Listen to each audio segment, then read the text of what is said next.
Hey guys, welcome to Time for Us with me, Danny Wallace. Thank you for joining me for yet another wonderful episode. This episode is coming to you in December 2023. And what that means is that we are only but a few weeks away from 2024. The intention of this episode is to get into a little bit of a conversation around how we tie a beautiful bow on a year that has passed. What do we do with all this information, with all these incredible lessons we've learned over the last 365 days? How do we prepare ourselves for 2024? Is it even possible to do this? I think it clearly is. And I've taken it upon myself to start trying to digest all these funky, bizarre emotions I've started feeling recently. And part of that is to do a 2023 or a year-end reflection. So it doesn't have to be 2023. If you're listening to this podcast a few years in the future, then it just has to be at the end of year. How do we look at our year? What do we do with all the information we've gathered? And how do we move forward? So I think a great way to process it is to do a recon, okay? I myself have noticed that maybe subconsciously I've been feeling slightly weird. And it wasn't until a friend of mine highlighted that they were feeling a little bit strange because the end of the year was upon us, did I think, oh my gosh, that's probably why I'm also feeling strange. And I think a lot of that stems from the fact that we enter the new year with such hurrah and with such a sense of magnitude and hopefulness that we set all these goals, all these resolutions. We have these big dreams and these visions for ourselves that we use to kick off the start of a new year. And then you know what? Life happens. Time progresses. January becomes March. March becomes July. And before you know it, we're sitting here in December making a podcast about how to make a year analysis or how to prepare yourself for going into a new year. The best way to go about moving forward or progressing into a new year is to find some kind of a guided kind of wrapping up of discussion, of interrogation of self document. And lucky for you and lucky for me, I have just the one to discuss. Introducing the Year Compass. This is not sponsored or paid or anything along those lines. It just happens to be something that Erin and I did last year. Aaron, being the studious, diligent, and brilliant gentleman that he is, took it upon himself to find this Year Compass document, as it's called, online. And I think the purpose of it is to unpack the year that has passed, to dig up anything that you might have over the course of time past buried a little bit, just in order to move on with your life. Because, you know, life happens, the days progress.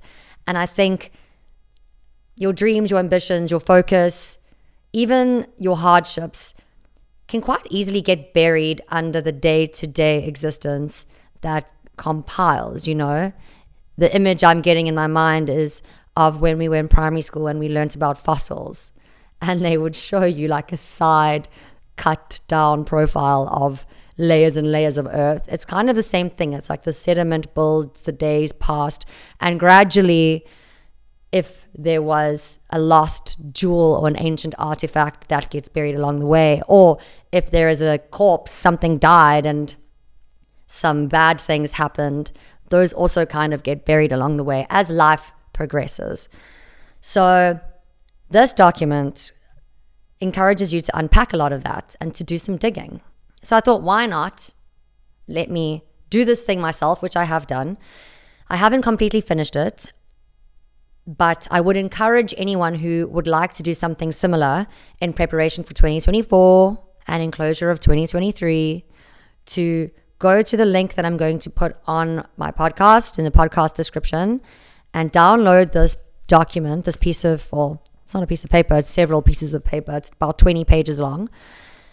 And sit and do it yourself. And I'll take you through what this document actually is all about. There you go. It says a booklet that helps you reflect on the past year and plan the next one with a set of carefully selected questions and exercises. So basically, you just need a pen. You need to print this booklet out, and you need a couple of hours. It does take some time because, as I said, it requires quite an extensive amount of reflection.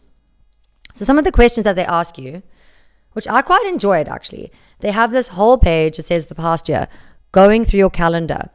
Go through last year's calendar week by week. If you see an important event, family gathering, friendly get-together, or a significant project, write it down here. So I've got several of these little things, and I didn't go through my calendar. I actually just went through my gallery on my iPhone, and I really thoroughly enjoyed that. And I wrote down so many wonderful things that happened this year. It was really quite a nice way of reflecting. And I also feel like a lot of the things that I wrote down feel like they weren't that long ago. I know that's something like an old person says, something that our grandparents used to say. But yes, time flies. Time is flying for me at the moment.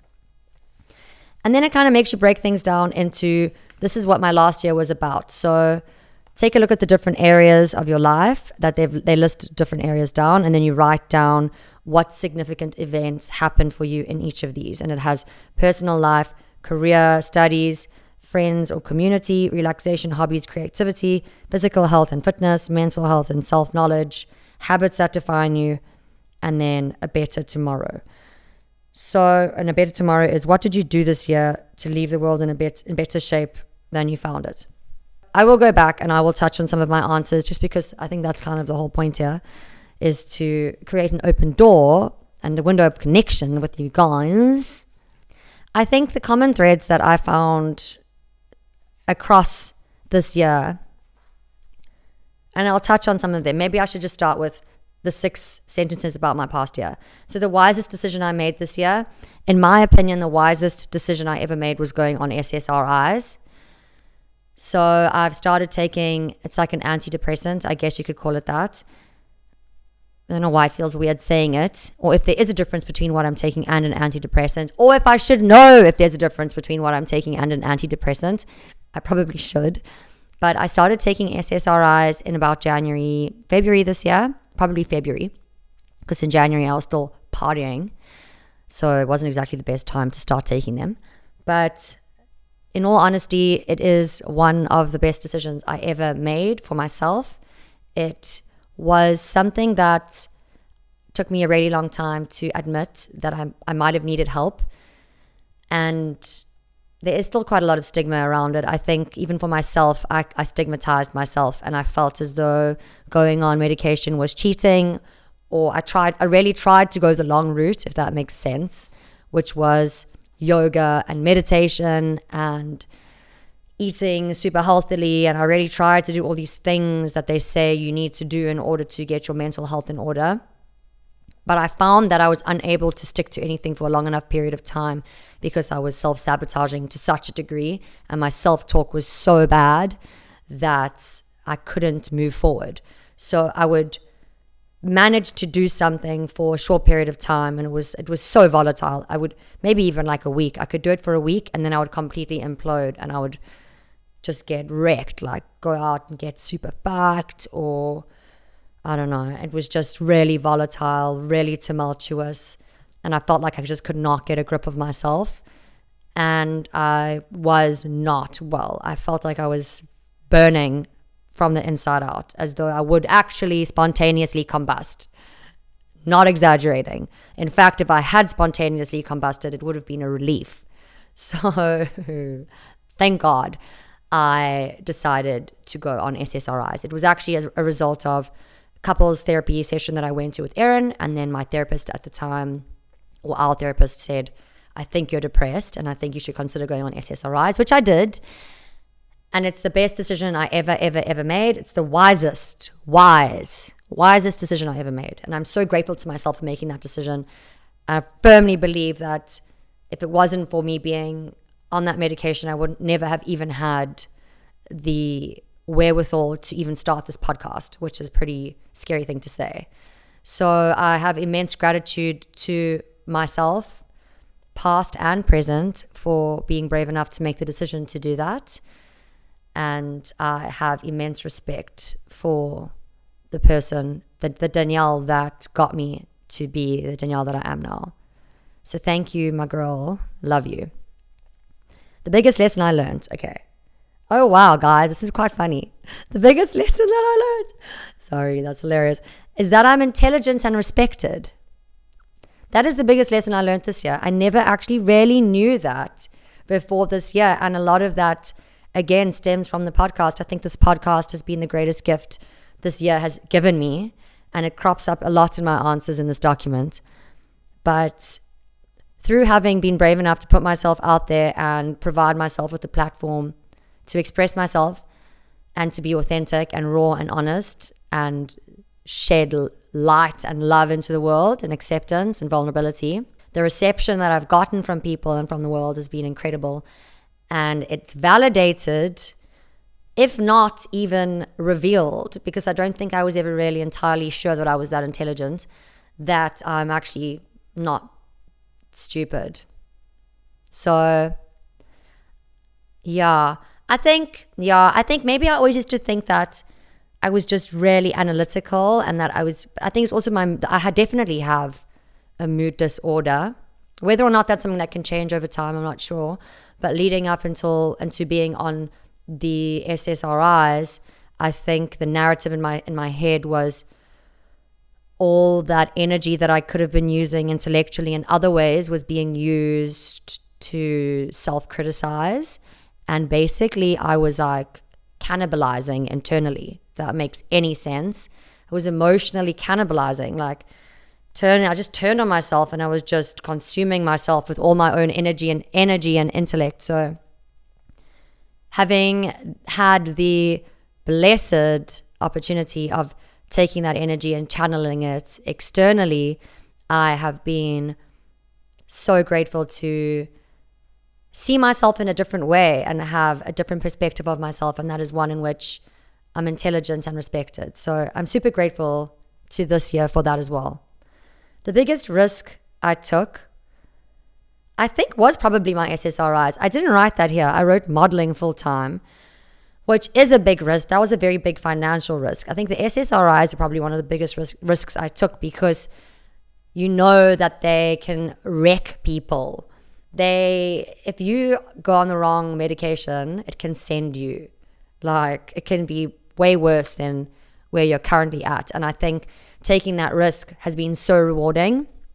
But yes, the other risk that I did take was last year, towards the end of last year, I threw myself fully into modeling full time. And then I carried that through most of this year. But the income stream on modeling is just so touch and go. It ebbs and it flows, and there's no consistency. So I had to start freelancing. So I think that's one of the other biggest risks that I've taken, is kind of taking my career into my own hands, and it's the first time in my life that I haven't had like an employment contract. I don't know if that's heartwarming or terrifying, but it's the first time in my life that I haven't had an employment contract. So I'm bound to nobody but myself.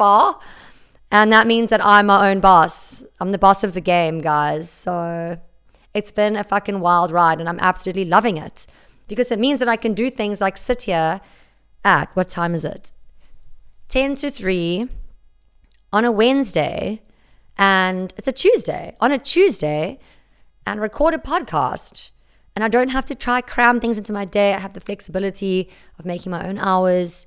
And yes, at this stage, there will be more money coming my way. It is coming to me.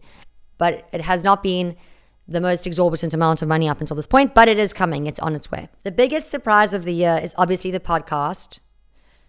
Did not see that coming, really. I had no intention of starting a podcast at the beginning of this year, if you can even believe that. I had no New Year's resolution that said start a podcast. I had never even conceived of it.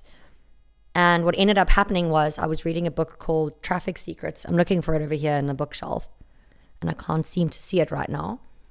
But I was reading a book called Traffic Secrets because I was trying to, I guess, somehow figure out a way in which I could develop my own income stream. And in that book, they say, pick a platform of which you can build a loyal following and a loyal audience. And Instagram for me, I was just like, yawn. So over Instagram. I don't feel like I'm curated enough for Instagram. I don't know. I just feel like Instagram's old news. I feel like the whole model thing is boring now. So I went with a podcast because, especially at the time, it also meant that I didn't have to be visually involved. It could just be auditory, and I could put myself out there in a non-physical way or like superficial way. But now we've obviously included video, so that's great. It's great news. We're with the times. We're hip and happening. But yes, my podcast is the greatest surprise for me this year that I had no intention of creating up until the year was well underway.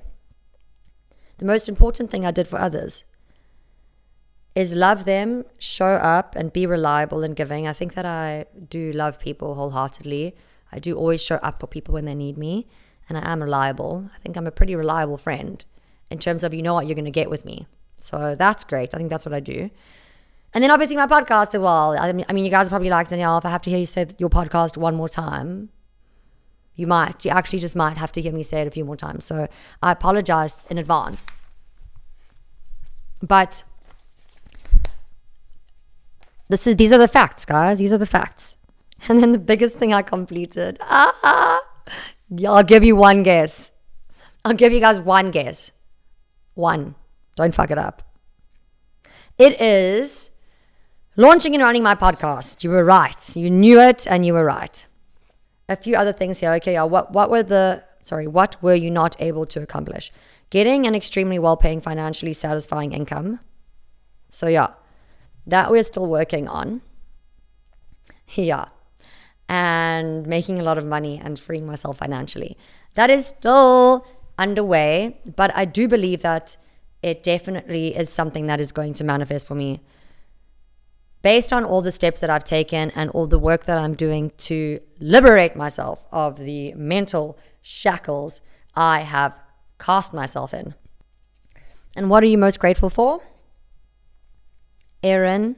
I'm most grateful for Aaron. He's top of my list. My health and my friendships.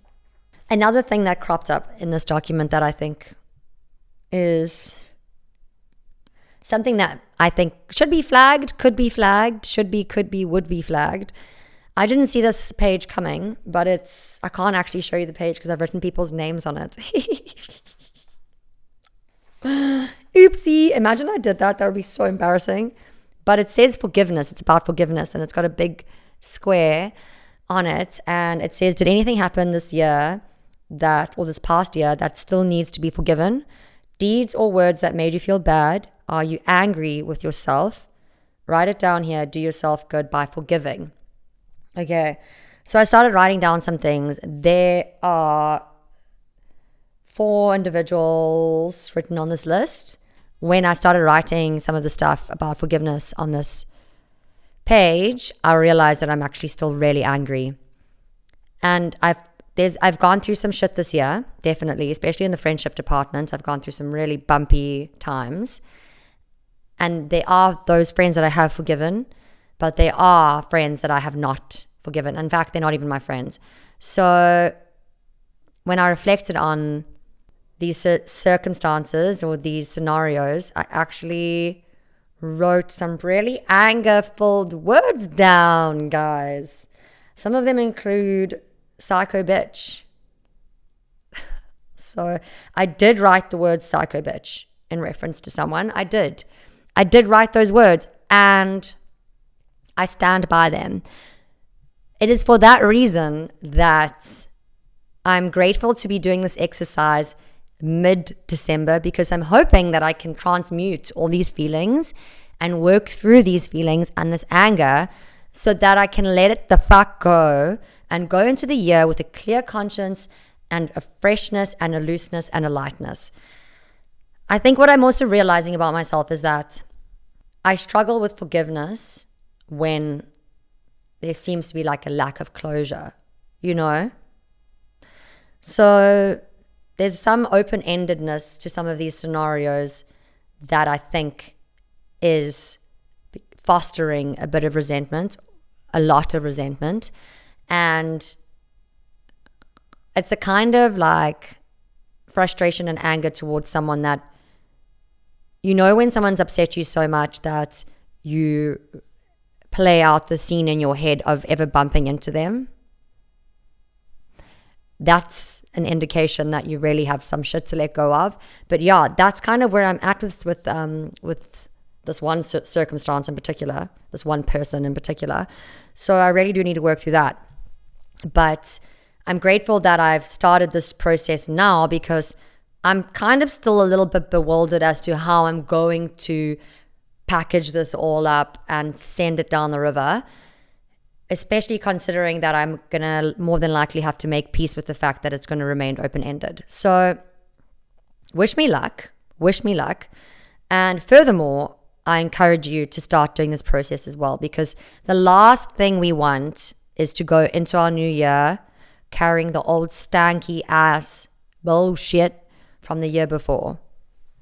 I certainly don't want to do that. So I need to do some serious kung fu forgiving. They should do like a forgiveness class where you just fuck shit up. Do you know what I mean? It's like, I can just imagine myself in a boxing studio punching the shit out of a fucking punching bag and just saying, I forgive you! I forgive you! I fucking forgive your face! You print out a picture of the person's face and you stick it on the punching bag and then you scream, I forgive you, as you punch it. Yeah. Anyway, we are working through it. We're working through it, guys. The next page is letting go. As you can see, that page is completely blank. So I still have 3 more weeks, and I will be working on that, letting go, definitely working on letting go. And then I kind of like the ending of this. So that this is not the end of the whole document. This is just the end of the 2023 or the past year summary. And it says to you, the past year in 3 words. So I really quite enjoyed doing this and thinking about it. And these are my 3 words. The first one is free.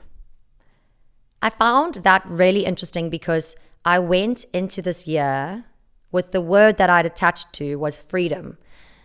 And the phrase that I was trying to drill home was financial freedom, but the word that I attached to was freedom. And I kept saying, the word for this year for me is freedom. And I forgot that I'd even said that. And now when reflecting on this year and what words tie into it, I realized that free is definitely one of them. And the reason I would say free is because I have this freedom that I feel has been unlocked with my voice, the fact that I have this podcast, the fact that I have the freedom to express myself, that I feel comfortable expressing myself. I think the word free applies quite beautifully to that. Travels and experiences. My golly gosh, by Joe, I have had such incredible freeing experiences, even at Boom, like completely free. I was swimming naked half the time. I was naked a lot of the time at Boom. I mean, that's just the epitome of freedom. And I've just been free. I've just traveled freely. Once again, without having the employment contract or having to submit leave days or ask permission to be anywhere or doing certain things. I've had the freedom of freelancing, and I've been able to just navigate the playground that is this world on my own and quite freely. So that's the first word. The second word is decadent. I think that's self-explanatory. I feel like I've really had the most luscious year. Luscious. It's been abundant and luscious and flavorful and spicy. Oh, it's been so spicy, actually. It's been so spicy. I imagine it to be a many layered French pastry or dessert. Something with so many different layers, and they're all different flavors, and some of them are a little bit bitter and some of them are a little bit sour. Like, oh, that's a sour flavor, but then there's sweet flavors and chocolatey flavors and creamy flavors and crunchy flavors, and it's just been such a nuanced, layered year, and it really has been decadent, and I'm so grateful for that. And the last word is sovereign, and that's like the sovereignty of self-expression and the sovereignty of taking risks. Like, I feel a very strong sense of having stepped into my own power and of being aware of my ability to create my own reality and future and destiny, I feel quite powerful. And I feel a little bit detached in a good way. I feel super connected, super duper duper duper duper connected, obviously. Like friendships and relationships are so important to me. Maybe not detached, removed. I feel a little bit more removed, and sovereign is the right word, from my relationships, because I think I've gone through a lot of my life being very codependent, very reliant on other people's acceptance and love. And I think even with the fights and the fallouts that I've had with friends, I've managed to somehow cultivate a sense of self-worth that I never previously had, and one in which I've been able to stand up for myself and be like, you know what, I'm okay losing this friendship if it means standing for myself. That's something I've never been able to do before. I would always have fallen on my sword or betrayed myself to make someone else happy at the drop of a hat. Easily. That would be the most natural response for me. And this year, something's changed in me in which I feel a sense of, it's just like strength of self. And I'm really grateful to that. So, proud of myself, actually. I'm really proud of myself. So, sovereign's the last word. That's a wrap, I guess, from my point of view. That's as far as I've gotten. I'm still going to keep working through this document. But then once you do the past year, you go into the new year. And the new year one talks about your dreams, the year ahead. This is what my next year will be about. Once again, it has all the different categories: family, relationships, career, mental health, all of that stuff. And then it gives you all these other exercises. So I will love these 3 things about myself. Oh, I like that. I'm ready to let go of these 3 things. I want to achieve these 3 things the most. And so it's a really beautiful exercise booklet. And I really would just encourage everyone to give it a whirl. Give it a whirl.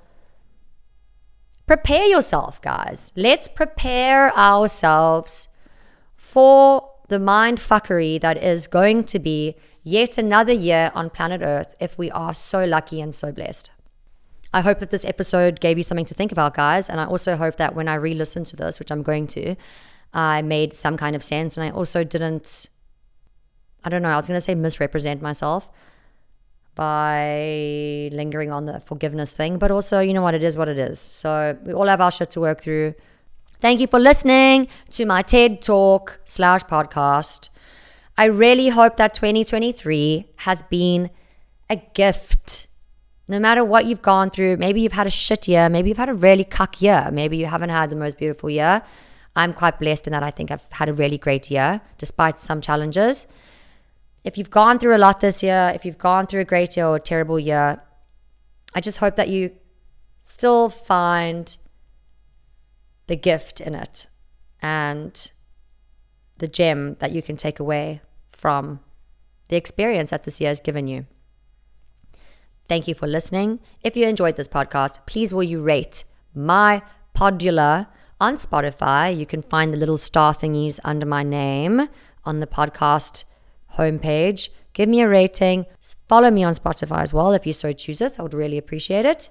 Guys, share it with the world. Share the podcast. Help me increase my listenership, please. I'm really looking to blow the fuck up in 2024. That's one of my goals. So if you can help me get there, I'd really appreciate it. Love you lots, and may you have a blessed 2024 if I don't speak to you until then.